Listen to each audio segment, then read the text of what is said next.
Hello everyone, welcome back to my channel. So today we'll study chapter 3, that is data handling, and today we'll do the introduction and then we will solve the exercise. ठीक है? So first of all, data handling में ये data क्या है? ठीक है, data का मतलब क्या होता है? डेटा बेसिकली इंफॉर्मेशन होती है. जैसे मैंने आपकी क्लास के कोई 10 स्टूडेंट्स ले लिए, उनके मैंने मैथ्स के मार्क्स जो है लिख लिए, तो ये क्या हुआ? डेटा हुआ. या साइंस के मार्क्स हमने देखे तो वो डेटा हुआ. ठीक है, या फिर किसी स्टूडेंट्स के हाइट हमने ले लिए, किसी 10 स्टूडेंट्स के हाइट्स हमने ले लिए, तो ये क्या हुआ? ये भी डेटा हुआ. या फिर किसी सिटी के कोई हमने 5 सिटीज ले लिया, उसका मैक्सिमम या मिनिमम टेम्परेचर हमने देखा, तो ये सब क्या हुआ? डेटा हुआ. या किसी क्रिकेटर का हमने स्कोर देखा, तो ये सब क्या है? ये सारे डेटा है. ठीक है, डेटा मतलब बेसिकली इंफॉर्मेशन. ठीक है, एंड डेटा हैंडलिंग का मतलब क्या होता है कि डेटा को इस तरह से अरेंज करना या ऑर्गेनाइज करना कि हमें उससे कुछ यूजफुल इंफॉर्मेशन मिल सके. ठीक है, सो डेटा को वैसे तो हम कई तरीके से प्रेजेंट कर सकते हैं, बट आपके सिलेबस में अभी एक टैबुलर फॉर्म है और एक बार ग्राफ है.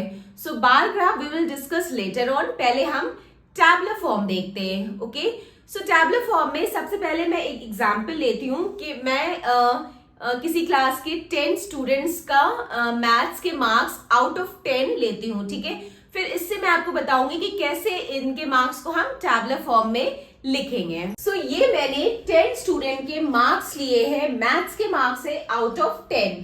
अब मैं इन मार्क्स को क्या करूंगी? टैबुलर फॉर्म में अरेंज करूंगी. ठीक है, सो वो हम कैसे करते हैं वो हम देखते हैं.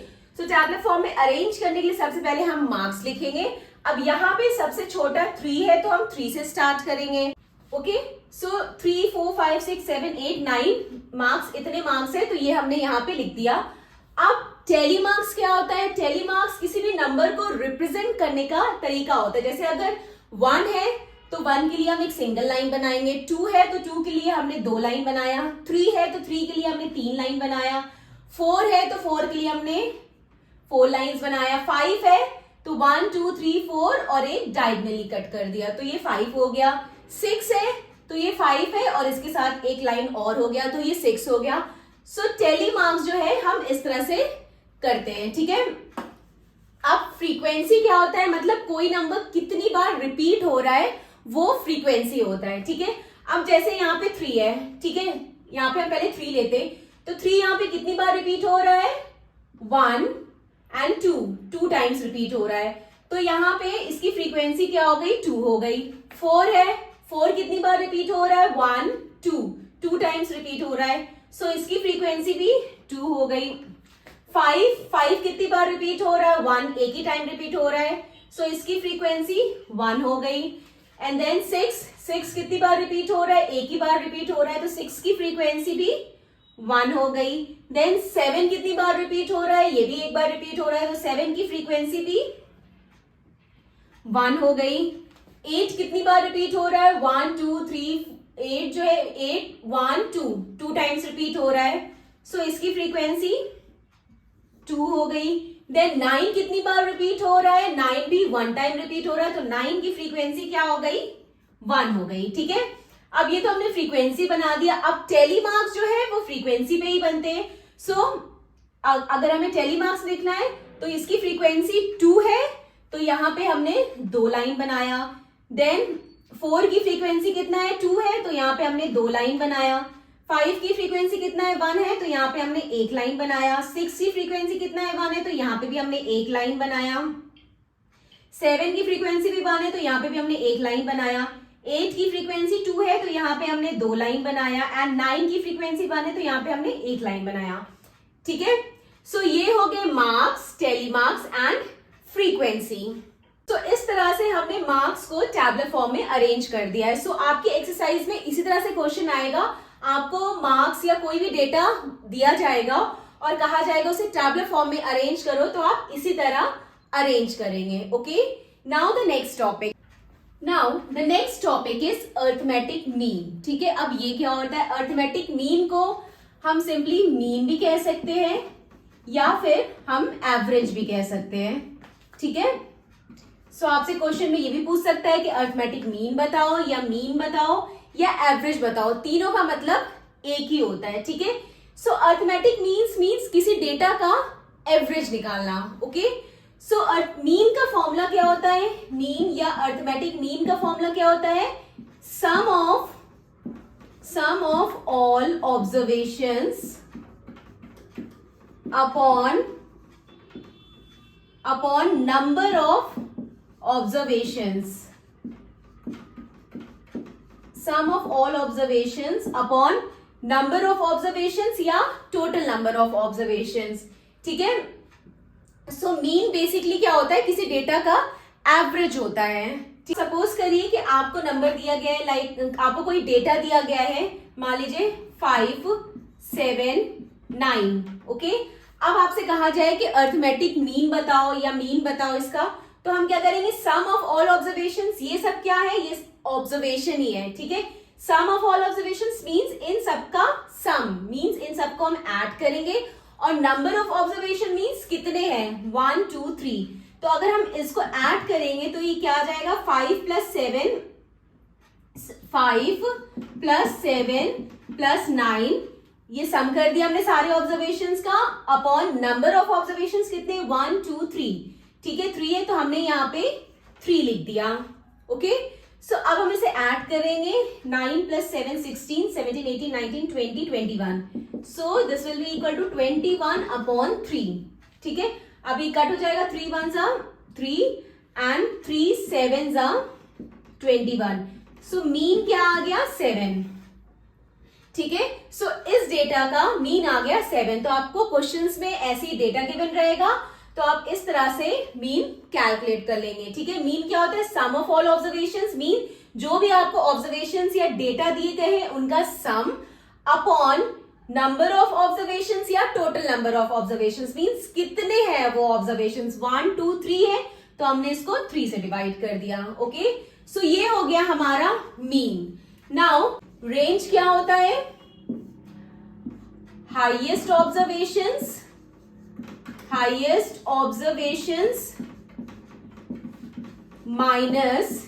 Lowest observation. इससे हम रेंज को कैलकुलेट करते हैं. ठीक है, रेंज का ये फॉर्मूला होता है. Range equal to highest observations minus lowest observation. चाहे आप ऑब्जर्वेशंस कह लीजिए चाहे हाईएस्ट वैल्यू कह लीजिए, बोथ आर सेम. ठीक है, सो अगर मान लीजिए हमारे पास कोई डेटा है, सपोज कर लीजिए 10 है, 3 है, 4 है एंड 1 है. ठीक है, अब ये डेटा का अगर हमें रेंज निकालना है तो रेंज क्या होता है? Highest observation means highest value. तो सबसे हाईएस्ट वैल्यू क्या है? 10. सो हमने यहाँ पे 10 लिख दिया माइनस लोएस्ट ऑब्जर्वेशन. सबसे लोएस्ट वैल्यू क्या है? यहाँ पे 1. सो हमने 1 लिख दिया. सो इसका रेंज क्या आ गया? 10 - 1 9. ओके, सो रेंज क्या होता है? Highest observation minus lowest observation. Means highest observation और लोएस्ट ऑब्जर्वेशन का डिफरेंस जो होता है वो रेंज होता है. ठीक है, सो इस तरह से हम रेंज कैलकुलेट करेंगे. Now the next topic is mode. अब मोड क्या होता है? मोड जो होता है, मान लीजिए हमें कोई एक डेटा दिया है, कोई डेटा हमें गिवन है मोड. अब इसमें अगर मान लीजिए हमें कोई डेटा गिवन है लाइक 1 2 1 1 3 4 5 4 1 2 1. ठीक है, मान लीजिए ये हमें कोई डेटा गिवन है. ठीक है, तो मोड क्या होता है? जो नंबर सबसे ज्यादा बार रिपीट हो रहा है वही मोड होता है. ठीक है, सो मोड में आप चाहे तो पहले डेटा को अरेंज भी कर सकते हैं, बट इसमें एज सच कंपलसरी नहीं है, आप ऐसे देख के भी बता सकते हैं. बस ये है कि अगर आप अरेंज कर लेंगे तो आप मतलब थोड़ा सा सिस्टमैटिक वे लगता है. तो इसमें मोड में आप ऐसे भी बता सकते हैं और अरेंज करके भी बता सकते हैं. डेटा को आप अरेंज कर लीजिए असेंडिंग ऑर्डर में तो आप ऐसे भी बता सकते हैं. ठीक है, सो यहाँ पे जैसे यहाँ पे 1 जो है वो 1 कितनी बार रिपीट हो रहा है? 1 2 3 4 5. सो 1 यहाँ पे 5 टाइम रिपीट हो रहा है. ठीक है, एंड 2 कितनी बार रिपीट हो रहा है? 1 एंड 2 यहाँ पे 2 टाइम्स रिपीट हो रहा है. 3 कितनी बार रिपीट हो रहा है? 3 यहाँ पे एक ही बार रिपीट हो रहा है, 4 कितनी बार रिपीट हो रहा है, 1 2, 4 2 बार रिपीट हो रहा है, एंड 5 एक ही बार रिपीट हो रहा है, ठीक है। सो ये जो हमें डेटा गिवन है, इस डेटा में मोड क्या हुआ, 1 हुआ। सो इस डेटा का मोड क्या हुआ, 1 हुआ, ठीक है, क्योंकि 1 जो है वो 5 टाइम रिपीट हो रहा है, तो सबसे ज्यादा बार 1 ही रिपीट हो रहा है, तो इस डेटा का मोड 1 हुआ, ठीक है। सो मोड क्या होता है, वो नंबर जो सबसे ज्यादा बार अकर हो रहा है या सबसे ज्यादा बार रिपीट हो रहा है, वो मोड हो रहा है। तो यहाँ पे मोड 1 होगा, क्योंकि 1 जो है 5 टाइम्स रिपीट हो रहा है। ओके, सो ये होता है हमारा mode. Now the next topic is median. अब मीडियन क्या होता है, मीडियन का मतलब होता है मिडिल वैल्यू, ठीक है। मीडियन क्या होता है, मिडिल वैल्यू, ठीक है। सो मीडियन में कंपलसरी है कि हम डेटा को पहले असेंडिंग ऑर्डर या डिसेंडिंग ऑर्डर में अरेंज करें। मोड में तो कंपलसरी नहीं है, मोड में तो हम ऐसे भी देख के बता सकते हैं, बट मीडियन में कंपलसरी है कि हमें डेटा को पहले असेंडिंग ऑर्डर या डिसेंडिंग ऑर्डर में अरेंज करना पड़ता है, तब हम मीडियन बता सकते हैं, ठीक है। मीडियन क्या होता है, मिडिल वैल्यू, ठीक है, मिडिल वैल्यू, ये हमारा मीडियन होता है, ठीक है। मान लीजिए हमारे पास कोई डेटा है, सपोज कर लीजिए 1 4 3 7 6, ये मान लीजिए ये एक डेटा है, ठीक है। अब हमें इसका मीडियन बताना है, तो ऐसे नहीं कि हमने इसका मिडिल वैल्यू बता दिया 3 तो हमारा इसका मीडियन 3 हो गया, हमें ऐसे नहीं करना है। मीडियन मतलब हमें सबसे पहले क्या करना पड़ेगा, डेटा को असेंडिंग ऑर्डर या डिसेंडिंग ऑर्डर में अरेंज करना पड़ेगा। सो हम डेटा को असेंडिंग ऑर्डर में अरेंज करेंगे, तो सबसे छोटा क्या है 1, देन उसके बाद 3 है, देन 4 है, देन 6 है, एंड देन 7 है, ठीक है। सो मिडिल वैल्यू क्या हुआ यहाँ पे 4 हमारा क्या हो गया, मीडियन, ठीक है, क्योंकि मीडियन क्या होता है, मिडिल वैल्यू, और मिडिल वैल्यू हमारा 4 है। 4 के अगर आप लेफ्ट हैंड साइड देखेंगे तो 2 नंबर है, एंड राइट हैंड साइड देखेंगे तो 2 नंबर है, तो मतलब 4 जो है सबसे बीच में है, ठीक है। सो मीडियन क्या होता है, मिडिल वैल्यू, ठीक है। तो मीडियन निकालने के लिए सबसे पहले हमें डेटा को असेंडिंग ऑर्डर या डिसेंडिंग ऑर्डर में अरेंज करना होता है, ठीक है। देन उसके बाद हम मिडिल वैल्यू देखते हैं, ठीक है। तो जैसे यहाँ पे हमें जो डेटा दिए गए, तो इसके अकॉर्डिंग जो हमारा मीडियन आया वो 4 आया, ओके। आपके क्वेश्चंस में अगर मीडियन पूछा जाएगा तो आप इसी तरह बताएंगे, okay. Now the next topic is bar graph. Next topic is bar graph. अब ये क्या होते हैं, बार ग्राफ में बेसिकली हम डेटा को रिप्रेजेंट करते हैं ग्राफ या ग्राफ पेपर पे, ठीक है। अब ये 2 तरह के हो सकते हैं, सिंगल बार ग्राफ भी हो सकते हैं एंड डबल बार ग्राफ भी हो सकते हैं, ओके। सो पहला हम डिस्कस करते हैं सिंगल बार ग्राफ, ओके। अब जैसे मैंने एक एग्जांपल लिया है, ठीक है, जैसे यहाँ पे फेवरेट कलर मैंने रेड ग्रीन ब्लू लिया है, एंड नंबर ऑफ स्टूडेंट्स 40 है, 20 30 मींस यहाँ पे 40 स्टूडेंट्स का फेवरेट कलर रेड है, 20 स्टूडेंट्स का फेवरेट कलर ग्रीन है, एंड 30 स्टूडेंट्स का फेवरेट कलर ब्लू है, ठीक है। अब इस डेटा को हमें रिप्रेजेंट करना है ग्राफ पे, तो वो हम कैसे करेंगे, तो यहाँ पे ये हमारा जो है, ये जो हमारा हॉरिजॉन्टल लाइन है ये हमारा एक्स एक्सिस है, ये जो हमारा वर्टिकल लाइन है ये हमारा वाई एक्सिस पे। सो हमने हॉरिजॉन्टल लाइन पे या एक्स एक्सिस पे हमने क्या लिया है, कलर्स, ठीक है, फेवरेट कलर्स लिया है, जैसे कि रेड ग्रीन ब्लू, ठीक है, ये तीनों में शो करना है। तो एक्स एक्सिस पे हमने ये कलर्स लिया है, एंड वाई एक्सिस पे हमने क्या लिया है, नंबर ऑफ स्टूडेंट्स लिया है, ठीक है, 40 20 30 है। तो यहाँ पे हमें स्केलिंग करना पड़ेगा, ठीक है। स्केलिंग में हमने क्या किया है, 1 unit equal to 10 student. 1 unit means 1 unit का मतलब 1 बॉक्स, ठीक है, चाहे 1 बॉक्स या 1 यूनिट जो है वो 10 स्टूडेंट्स के इक्वल हमने कंसिडर किया है, ठीक है। तो हमने यहाँ पे 10 का गैप लिया है, ठीक है। जो भी आप गैप लेंगे वो पूरे में इक्वल होना चाहिए, ठीक है। सो ये हमने 10 20 30 40 50 60 मीन्स पूरे स्केल पे थ्रू आउट द स्केल वो इक्वल होना चाहिए। तो हमने यहाँ पे 10 का गैप लिया है, ठीक है। सो अब अगर हमें बताना है, अगर हमें ये इसका ग्राफ हमें ड्रॉ करना है कि अगर हमें 40 स्टूडेंट्स का फेवरेट कलर जो है रेड है, ठीक है, अब हमें इसे ड्रॉ करना है, तो हम कैसे करेंगे, 40 स्टूडेंट्स का फेवरेट कलर रेड है, ठीक है। सो ये हमारा रेड कलर है एंड 40 स्टूडेंट्स का फेवरेट कलर रेड है। सो हम ये एक बार ड्रॉ करेंगे और 40 तक जाएंगे, ठीक है। ये बार जो है 40 तक बनेगा क्योंकि 40 स्टूडेंट्स का फेवरेट कलर रेड है। इसी तरह ग्रीन में, ग्रीन जो है कितने स्टूडेंट्स का फेवरेट है, 20 स्टूडेंट्स का फेवरेट है। तो यहाँ पे हम यहाँ से स्टार्ट करेंगे एंड 20 तक जाएंगे, ठीक है। 20 स्टूडेंट्स का फेवरेट कलर ग्रीन है, तो हमने ये एक बार ड्रॉ कर दिया, ठीक है। फिर ब्लू जो है कितने स्टूडेंट्स का फेवरेट है, 30 स्टूडेंट्स का। 30 स्टूडेंट्स का फेवरेट कलर ब्लू है, तो हम यहाँ से गए और हम 30 तक जाएंगे, ठीक है। 30 हमारा ये 30 तक जाएंगे और हमने एक बार ड्रॉ कर दिया, ठीक है। सो इस तरह से हमने बार्स बना दिए, ठीक है। ये तो हमारे हो गए, ये हमारे सिंगल बार ग्राफ है क्योंकि यहाँ पे एक ही बार है, सिंगल बार है, ठीक है। तो ये हमारा सिंगल बार ग्राफ हो गया। एंड एक और चीज है कि जो डिस्टेंस है, मतलब यहां से यहां तक का जो डिस्टेंस है और यहां से यहां तक का डिस्टेंस है, चाहे यहां से यहां तक का, ये तीनों आपस में इक्वल होने चाहिए, ठीक है। ये डिस्टेंस इक्वल होने चाहिए, ओके। सो अगर आप ग्राफ पेपर पे ड्रॉ करोगे तो थोड़ा सा और एक्यूरेट वे में आपको इसे रिप्रेजेंट कर पाओगे आप, ओके। सो ये हो गया हमारे सिंगल बार ग्राफ।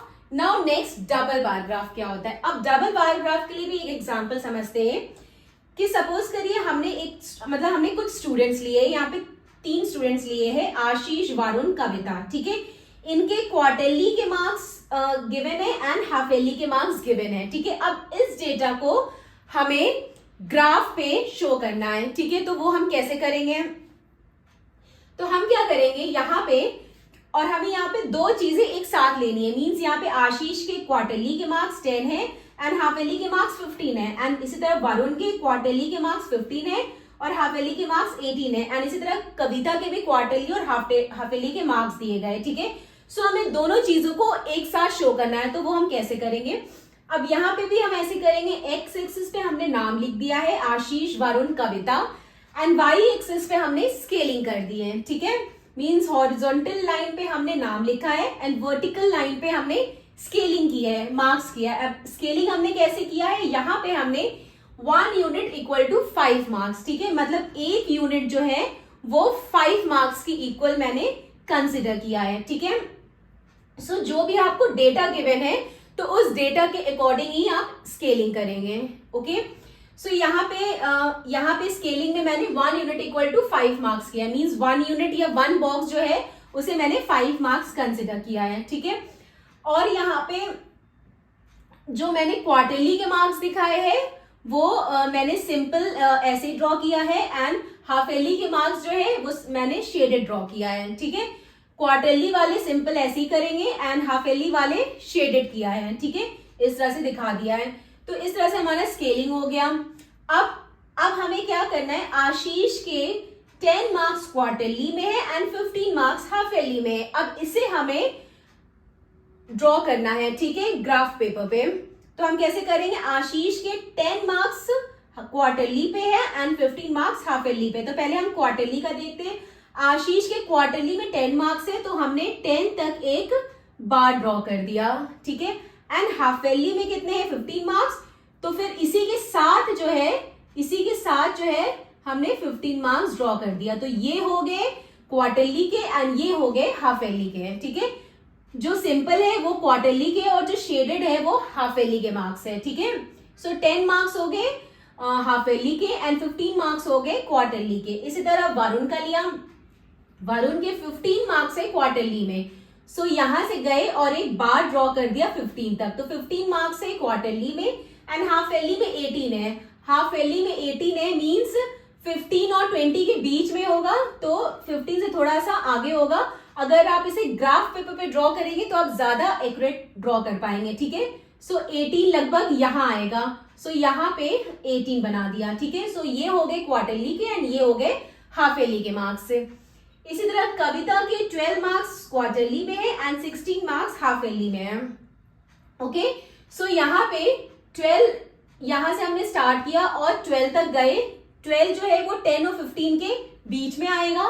सो 10 से थोड़ा सा ऊपर रहेगा तो 12 लगभग यहाँ आएगा। तो 12 हो गया क्वार्टरली के एंड हाफ ईयरली के 16 है तो 15 से जस्ट थोड़ा सा ऊपर होगा तो ये हो गया हाफ वैली के, इसी तरह हमने कविता के ड्रॉ कर दिए, ठीक है।